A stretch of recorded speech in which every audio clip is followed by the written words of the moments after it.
ଜୟ ଜଗନ୍ନାଥ, ଜୟ ଜଗନ୍ନାଥ। ଆପଣ ସତ୍ୟଟା କି ଜିନିଷ ଆଗେ ଆମେ ଜାଣିବା ଦରକାର। ସତ୍ୟ କହିବ ନିତ୍ୟ ତୁଣ୍ଡେ, କେବେ ହିଁ ନଥିବ ପାଷାଣ୍ଡେ। ସତ୍ୟ କହିବ ନିତ୍ୟ ତୁଣ୍ଡେ, କେବେ ହିଁ ନଥିବ ପାଷାଣ୍ଡେ। ଭାଗବତରେ ଲେଖିଛନ୍ତି ଜଗନ୍ନାଥ ଦାସ। ଭଗବାନଙ୍କ ମୁଖ ନିଶ୍ଚିତ ବାଣୀ ଗୀତା ଭାଗବତ, ଯୋଉଟାକି ଆପଣଙ୍କର ରହିଛି ପରମଶାସ୍ତ୍ର ଭାଗବତ ଅଭ୍ୟାସ କରୁଥିବ ନିତ୍ୟ, ତର୍କ ପାଷାଣ୍ଡ ଶାସ୍ତ୍ର ସହିତ ଅଭ୍ୟାସ ନ କରିବ। ରାମାୟଣ ମହାଭାରତ ଆଡକୁ ଗଲେ ବହୁତ ତର୍କ ବିତର୍କ ତା ଦେହରେ ପଳେଇ ଆସିବ। ତର୍କ ତା ଦେହରେ ନାହିଁ, କିନ୍ତୁ ଆମର ଯୋଉ ଅଧିକା ଜ୍ଞାନୀ ଓଭରଫ୍ଲୋ ଯୋଉ ଜିନିଷଟା ଆସିବ ସେଇଥିରେ ତର୍କ ପଳେଇ ଆସିବ। ନହେଲେ ତର୍କ ଟୋଟାଲ ତା ଭିତରେ ନାହିଁ। କୌଣସି ପୁରାଣ ଶାସ୍ତ୍ର ବେଦ ବେଦାନ୍ତ ଉପନିଷଦ ତର୍କ ନାହିଁ। କିନ୍ତୁ ତର୍କ କରିବା ପାଇଁ ଆମର ଗୋଟେ ରାସ୍ତା ବାହାର କରିକିରି ଲୋକ ତର୍କ କରନ୍ତି।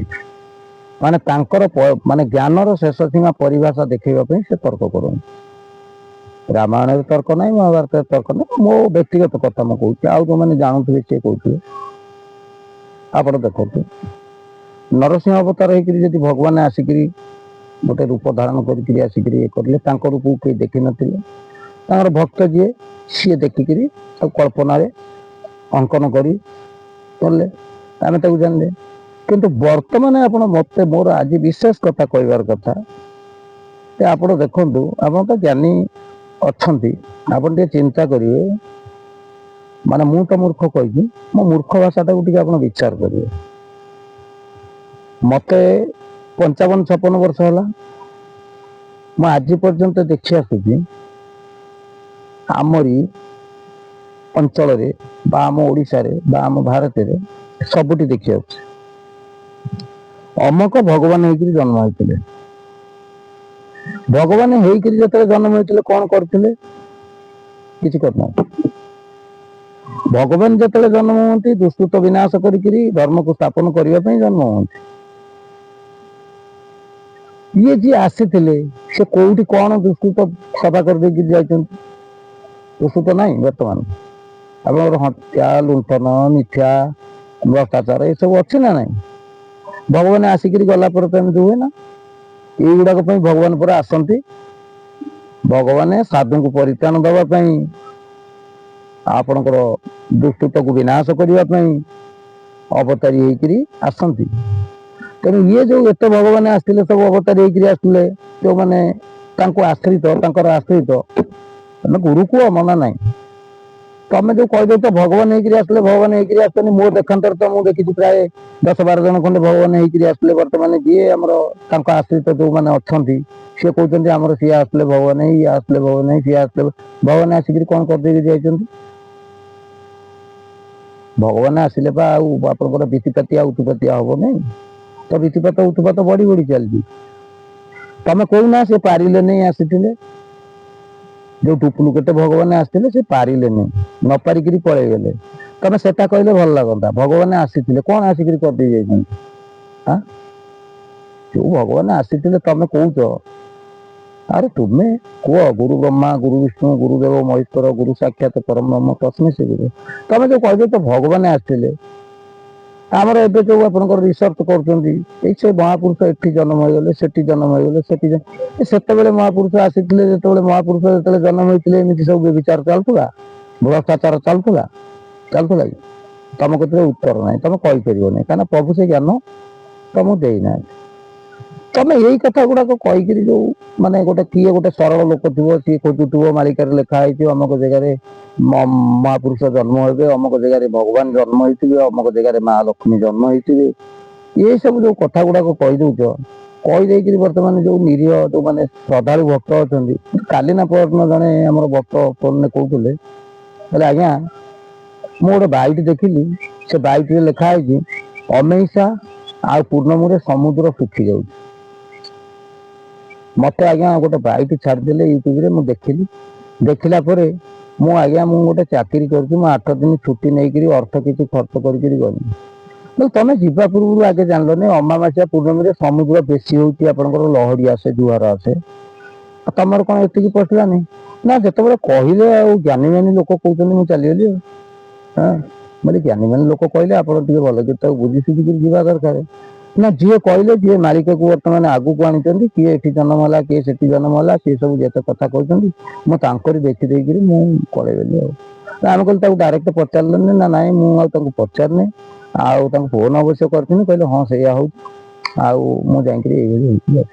ଆପଣ ଚିନ୍ତା କରନ୍ତୁ, ଜଣେ ଲୋକ ସେ ଫ୍ୟାମିଲି ନେଇକି ରହୁଛନ୍ତି, ରାଉରକେଲାରେ ରହୁଛନ୍ତି, ତାଙ୍କର ଗୋଟେ ଯାହାହେଲେ ଆପଣଙ୍କର ଯୋଉ ସରକାରୀ କି ପ୍ରାଇଭେଟ ଇଏରେ ଗୋଟେ ଚାକିରି କରୁଛନ୍ତି, ସିଏ ଠାକୁରଙ୍କୁ ଭଲ ପାଆନ୍ତି ବୋଲି, ପଞ୍ଚସଖାକୁ ଭଲ ପାଆନ୍ତି ବୋଲି, ମାଳିକାକୁ ବିଶ୍ୱାସ କରନ୍ତି ବୋଲି 8-10 ଦିନ ଛୁଟି ନେଇକିରି ଆସିକିରି ସେ ଯୋଉ ହୀନସ୍ତା ହେଇକିରି ଗଲେ, ଅର୍ଥ କିଛି ଗଲା, ଶ୍ରମ ଗଲା, ସେଠି ଛୁଟି ଗଲା। ଆଚ୍ଛା ଆପଣ ଚିନ୍ତା କରିଲେ, ସମୁଦ୍ର ପୁନେଇ ଅମେଇସାରେ ଶୁଖେ, କହିଲେ ପୁନେଇ ଅମେଇସାରେ ସମୁଦ୍ର ଶୁଖେ, କି କଥା ସବୁ ଏମିତି ଗାଲୁଆମି କରି କରିକି, ମାନେ କଣ କହିଲ, ମାନେ ଗାଲୁଆଙ୍କର ଯୋଉ ଆପଣଙ୍କର କୁହନ୍ତିନି, ମାନେ ଏଇ ଯୋଉ ଅମରି ଲତା ଗୋଟେ ଆମର ଥାଏ, ମାନେ ତା ଚେର କୋଉଠି ଏଠି ମିଳିବନି। ଯଦି ଗାଲୁଆମି କରିକି ଗୋଟେ କିଛି କହିଦେଇଛନ୍ତି, ମୁଁ ଦେଖୁଛି ବହୁତ ଲୋକ ଗାଲୁଆମି କରି କିଛି କହିଦେଇଛନ୍ତି, ପୁଣି ସେ ମେକଅପ୍ କରି ଚାଲୁଛନ୍ତି। କାହିଁ କହିଲେ, ଯଦି ଶରୀର ତତ୍ତ୍ୱରେ ବୁଝଉଥିବେ, ଯଦି ନ ପାରିବେ ଇଆଡକୁ ପଳେଇ ଆସିବେ ବାହ୍ୟ ତତ୍ତ୍ୱକୁ। ଆପଣ ଦେଖନ୍ତୁ, ଆମର ପରଶୁରାମ କ୍ଷେତ୍ର ମାଳିକାରେ ବେଳେ ବେଳେ ଆସେ ପରଶୁରାମ କ୍ଷେତ୍ର। ପରଶୁରାମ କ୍ଷେତ୍ର ଜଗତସିଂହପୁର ଅଛି। ପରଶୁରାମ କ୍ଷେତ୍ର ଆପଣଙ୍କର କୋଉଠି, ଯୋଉ ଆମର ଗଞ୍ଜାମରେ ଅଛି। ଆଚ୍ଛା ଏଇମିତି ପରଶୁରାମ କ୍ଷେତ୍ର ଯଦି ମୁଁ ଭାବୁଛି, ମୁଁ ତ ବୁଲିକିରି ଦେଖିବା ପାଇଁ ନାହିଁ, ମୁଁ ଭାବୁଛି 10-12 ଖଣ୍ଡେ ପରଶୁରାମ କ୍ଷେତ୍ର ବାହାରିବ। ତାହେଲେ ପରଶୁରାମଙ୍କର ପ୍ରକୃତ କ୍ଷେତ୍ର କୋଉଟା, ତାକୁ କିଏ କହିପାରିବ? ପରଶୁରାମଙ୍କର ପ୍ରକୃତ କ୍ଷେତ୍ର ଆମର କଳିଙ୍କି ପୁରାଣରେ ଲେଖା ହେଇଥିଲା, ଭଗବାନ କଳିଙ୍କି ଆସିବେ, ପରଶୁରାମଙ୍କଠୁ ଅସ୍ତ୍ରଶସ୍ତ୍ର ବିଦ୍ୟା ଶିକ୍ଷା କରିବେ, ବା ତାଙ୍କଠୁ ଅସ୍ତ୍ରଶସ୍ତ୍ର ଆଣିକରି ମ୍ଲେଚ୍ଛକୁ ବିନାଶ କରିବେ। କଳିଯୁଗ ମ୍ଲେଚ୍ଛଙ୍କୁ ବିନାଶ କରିବେ। ମାଳିକାରେ ତ ଏଇଆ ଲେଖା ହେଇଛି ନା, ଆଉ କଣ ଲେଖା ହେଇଛି? ୟାଙ୍କର ଯୋଉ ଏ ଗାଲୁଆମି ଗପ ସକାଶେ ପ୍ରଭୁ ଆଉ ଆସିବେନି, ଟୋଟାଲ ପ୍ରଭୁ ଆସିବେନି। କେମିତି ଆସିବେ? ଆସିବେ କେମିତି କହୁନାହାନ୍ତି? ସାଧାରଣ କଥା ଆପଣଙ୍କର ଲେଖା ହେଇଛି, ନାମ ଫଳକ ଯୋଉ ଆମର ହେଇଛି, ଭଜ ନିତାଇ ଗୌର ରାଧେଶ୍ୟାମ ଜପ ହରେ କୃଷ୍ଣ ହରେ ରାମ, କହିଲେ ଆପଣ ଦେଖିବେ ନାମ ଫଳକ ଧିଅରେ, ମାନେ ପ୍ରଭୁଙ୍କର କି କୃପା, ଆପଣଙ୍କର ବ୍ରାକେଟ ଭିତରେ ଭଜ ରହୁଛି, ବ୍ରାକେଟ ଭିତରେ ଜପ ରହୁଛି। ବ୍ରାକେଟ ଭିତରେ କାହିଁ ସେଟା ରହିଲା, କାହିଁକି ସେଟା ବ୍ରାକେଟ ଭିତରେ ରହିଲା? ଲେଖା ହେଇଯାଇଥାନ୍ତା ଭଜ ନିତାଇ ଗୌର ରାଧେଶ୍ୟାମ ଜପ ହରେ କୃଷ୍ଣ ହରେ ରାମ, ଲେଖା ହେଇଯାଇଥାନ୍ତା। ବ୍ରାକେଟ ଭିତରେ କାହିଁ ରହିଲା? ବ୍ରାକେଟ ଭିତରେ ରହିବାର କାରଣଟାକୁ ଆମେ ଯେ ପର୍ଯ୍ୟନ୍ତ ଜାଣି ନ ପାରିବା, 5000 ପାୱାର ମାଇକ ମେସିନ ଲଗେଇ କି ଆପଣଙ୍କର ଏଇ ଯୋଉ ମାନେ ବିଶ୍ୱରେ ଶବ୍ଦ କଲା ଭଳିଆ ଯଦି ଏଟାକୁ ଆମେ ଇଏ କରିବା, କିଛି ଫଳିବନି। କାହିଁ କହିଲେ, ଆମେ ତା ତତ୍ତ୍ୱ ଜାଣିନା। ଆମେ ବର୍ତ୍ତମାନ ତାକୁ ଯୋଉ ପ୍ରକାର ତତ୍ତ୍ୱରେ ନଉଛେ, ଆମ ସମାଜ ଯୋଉ ପ୍ରକାର ତତ୍ତ୍ୱରେ ନଉଛି, ସେ ତତ୍ତ୍ୱ ଆପଣ ଦେଖନ୍ତୁ, ଭଜ ନିତାଇ ଗୌର ରାଧେଶ୍ୟାମ ଜପ ହରେ କୃଷ୍ଣ ହରେ ରାମ, ଆପଣଙ୍କର ସେଟା ତାର ଗୋଟେ ସ୍ୱତନ୍ତ୍ର ସ୍ୱର ଅଛି। ଯୋଉ ସ୍ୱରରେ ଆପଣଙ୍କର ଆପଣଙ୍କର ତ ବିଭିନ୍ନ ପ୍ରକାର ସ୍ୱର ଅଛି, ସ୍ୱର ଜ୍ଞାନ ମୋର ତ ନାହିଁ, ମୁଁ ତଥାପି କହିଦଉଛି ଆପଣଙ୍କର ଯେତେ ପ୍ରକାର ରାଗରାଗିଣୀ ଅଛି, ସ୍ୱର ଅଛି, ସେ ଯୋଉ ରାଗରାଗିଣୀରେ ଯୋଉ ଗୀତଟା ଆପଣଙ୍କର ଲେଖା ହେଇଛି, ମହାପୁରୁଷ ମାନେ ଲେଖିଛନ୍ତି, ସେଟା ସେଇ ସ୍ୱରରେ ନେଲେ ଭଲ ହବ। ସେଟାକୁ ଯଦି ସେ ସ୍ୱର ନ ନେଇକିରି ଗୋଟେ ଭଜନକୁ, ଯଦି ଗୋଟେ ହିନ୍ଦୀ ସିନେମାର ହିରୋ ହିରୋଇନ ସଙ୍ଗୀତରେ ଯୋଉ ଆପଣଙ୍କର ସ୍ୱରଟା ଚାଲିଛି, ସେଇ ସ୍ୱରରେ ନେଲେ କଣ ସେଇଟା ଫଳପ୍ରଦ ହବ? ଭଜନଟା ହବ ନାହିଁ। ପରନ୍ତୁ ଆପଣଙ୍କର ଲେଖା ହେଇଛି, ଭଜୁ କି ନାରାମ ନାମରେ ରାଜନ, ଭଜୁ କି ନାରାମ ନାମ, ଭଜି ନ ପାରିଲେ କୂଳ ଚନ୍ଦ୍ରମାରେ, ବାନ୍ଧି ନେବ କାଳ ଜମରେ କୁମର, ବାନ୍ଧି ନେବ କାଳ ଜମ। ମୁଁ ଯୋଉ ଜାଣିଛି ଏଇ ସ୍ୱରରେ ଯଦି ଆପଣଙ୍କର ଟୀକା ଗୋବିନ୍ଦ ଚନ୍ଦ୍ର ପଢାଯାଏ, ଜଣଙ୍କ ହୃଦୟ ସ୍ପର୍ଶ କରିବ, ସେ ଟିକେ କାନ ଡେରିକିରି ଶୁଣିବ। ଆଉ ସେଟା ଯଦି ମୁଁ ଭଜୁ କି ନାରାମ ନାମରେ ରାଜନ, ଭଜୁ କି ନାରାମ ନାମ, ଭଜି ନ ପାରିଲେ କୂଳ ଚନ୍ଦ୍ରମାରେ, ବାନ୍ଧି ନେବ କାଳ ଜମ, ସେଟା କିଏ ଶୁଣିବ କହିବି? ତେଣୁ ଭଜ ନିତାଇ ଗୌର ରାଧେଶ୍ୟାମ ଜପ ହରେ କୃଷ୍ଣ ହରେ ରାମ। ମନ ଚୈତନ୍ୟକୁ କହୁଛି, ମନ ହଉଛି ପାଗଳ, ପାଗଳ ମନ ସବୁବେଳେ, ମନ ହଉଛି ପାଗଳ।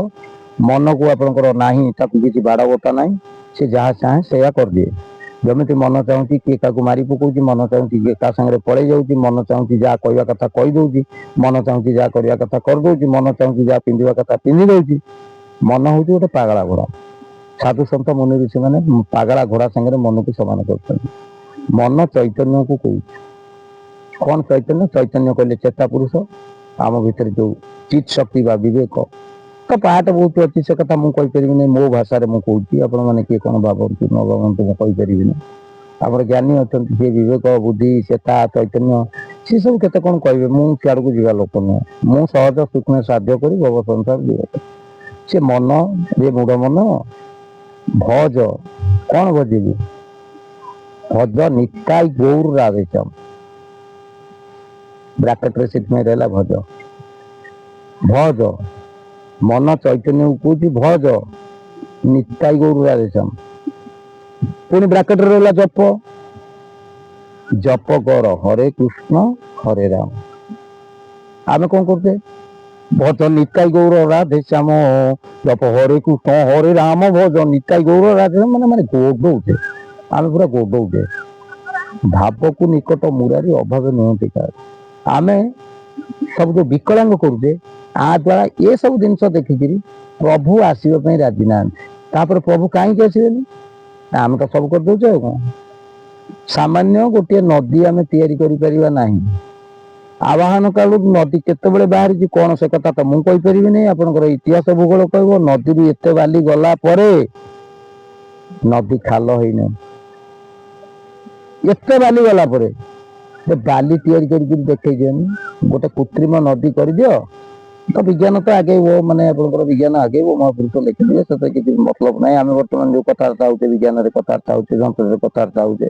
ପୁଷ୍ପକ ବିମାନରେ ରାବଣ ମା ସୀତାଙ୍କୁ ଚୋରି କରିକି ନେଇ ପଳଉଥିଲେ। ବର୍ତ୍ତମାନ ତ ଆମର ମାନେ ଟନ ଟନ ଲୁହା ଉଡୁଛି, ଆପଣଙ୍କର ହେଲିକପ୍ଟରରେ ଉଡୁଛି।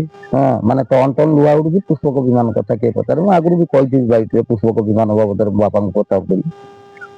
ଚିନ୍ତା କରନ୍ତୁ, ଗୋଟେ ନଦୀ ତିଆରି କର, ଆଉ ତା ଦେହରେ ବାଲି କିଛି କର, ଯୋଉ ବାଲି ସରିବ ନାହିଁ କି ନଦୀ ଖାଲ ହବନି। ସେତିକି ତ ଆମେ କରିପାରିବାନି। ତା ଭିତରେ ଭଗବାନ ହବା ପାଇଁ ଯୋଉ ଭାବିବା, ଏଇଟା କେତେ ଦୂର ଠିକ କେତେ ଦୂର ଭୁଲ ଆପଣ ମାନେ ଚିନ୍ତା କରୁଥିବେ। ଜୟ ଜଗନ୍ନାଥ।